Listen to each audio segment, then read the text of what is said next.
Why does Islam encourage charity even when you are not rich? Imagine this. You open your bank account. You check your wallet. You look at your bills. And you think, I barely have enough for myself.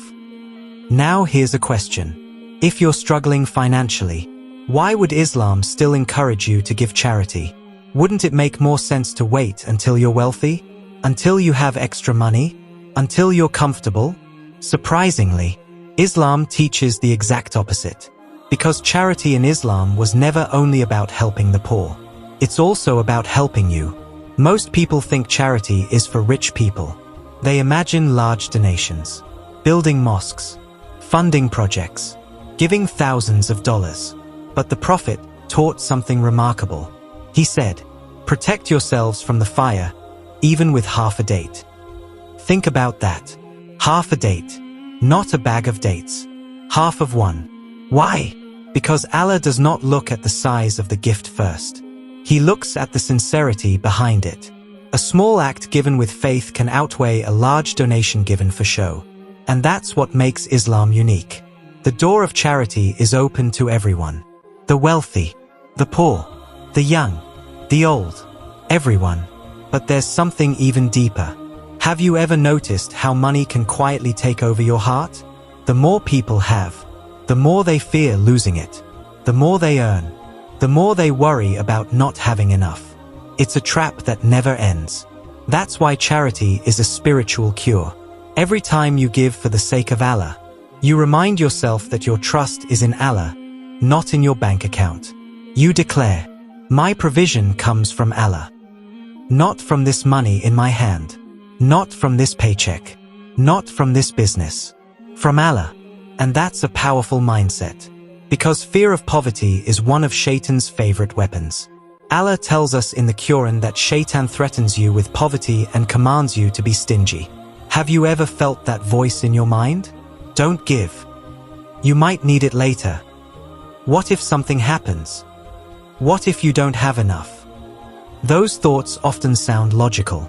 But Islam teaches us to fight that fear with trust in Allah. And history gives us incredible examples. Consider the companions of the Prophet. Many of them were not wealthy. Some barely had enough food. Yet they still gave. Why? Because they understood something many people forget. Charity is not a loss. It's an investment. An investment with Allah. Imagine someone offered you a guaranteed return on every dollar you invested. Most people would rush to take that opportunity. Yet Allah promises something even greater. Allah says, whatever you spend in His cause, He will replace it. Not maybe. Not sometimes. He will. The Creator of the heavens and the earth promises replacement. Now, that replacement may not always come as cash.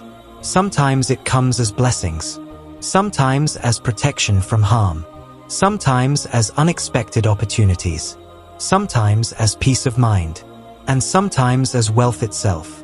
But Allah's promise never fails. There is another reason Islam encourages charity even when you're not rich. Because generosity creates gratitude. When you give to someone who has less than you, you suddenly realize how much Allah has already blessed you. You may not be rich, but there is almost always someone facing a greater hardship. Someone who wishes they had what you take for granted. A meal, clean water, a safe place to sleep, good health, family. When charity becomes part of your life, gratitude grows. And gratitude attracts even more blessings. But here's perhaps the most beautiful part. Charity in Islam is not limited to money. Many people hear the word charity and immediately think, I can't afford that. But the Prophet expanded the meaning completely. A smile is charity. Helping someone is charity. Removing something harmful from the road is charity. Giving good advice is charity. Speaking kind words is charity. Even helping your brother or sister with a task can be charity. Do you see what that means? No one is too poor to be charitable. No one. Because Allah created countless ways for people to earn rewards. And that shows His mercy. Islam does not reserve righteousness for the wealthy. It gives everyone a chance to earn immense rewards, even if they possess very little. Because Allah values sincerity, sacrifice, and faith, not just numbers. So the next time you think, "I'll give charity when I become rich," remember this. Charity is not something you do after becoming wealthy. It's one of the qualities that can lead to true wealth. Not just financial wealth, but wealth of faith, wealth of blessings, wealth of contentment, wealth of reward in the hereafter. The greatest treasures are not always stored in bank accounts. Sometimes they are stored with Allah. And every act of charity is a deposit into an account that never loses value. So don't wait. Give what you can, when you can, even if it seems small. Because in the sight of Allah, what is small to people may be enormous.